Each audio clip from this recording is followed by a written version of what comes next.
In an alternate world, the assassination of Archduke Franz Ferdinand did not ignite the spark that led to World War I. Instead, European nations negotiated a series of treaties that eased the rising tensions among the great powers. In this world, Europe did not plunge into a widespread bloody conflict in 1914. Instead, the era of political and economic alliances in Europe continued, with nations allying based on shared interests rather than military conflicts. This led to the early development of a European Union, where countries gathered around the negotiation table to resolve disputes. Without World War I, Russia did not witness the Bolshevik Revolution in 1917, and the Tsarist regime remained in power.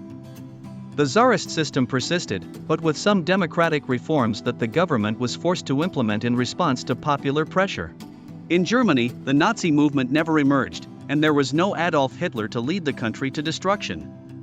Instead, Germany continued to grow as an industrial and technological power, with the Weimar Republic remaining stable.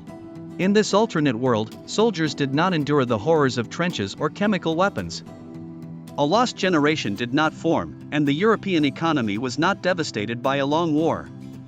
Instead, arts and sciences flourished in Europe, with the 20th century becoming an era of prosperity and progress. European colonies in Africa and Asia developed more slowly, with less focus on military exploitation and more on cultural and economic exchange. There was an increasing trend towards granting these colonies their independence peacefully in the following decades. By the mid-20th century, Europe was united in peace, allowing the world to move towards space exploration and scientific advancement much faster than in our actual history. This was a golden age where innovation and creativity shone, benefiting humanity from the absence of the destructive conflict that World War I would have brought. This alternate world demonstrates how peace and negotiation can change the course of history, and how history could have taken completely different paths if leaders and nations had chosen cooperation over conflict. If you enjoyed this video, don't forget to subscribe to the channel. And if you have any questions about alternate history, be sure to leave them in the comments. Thank you for your support.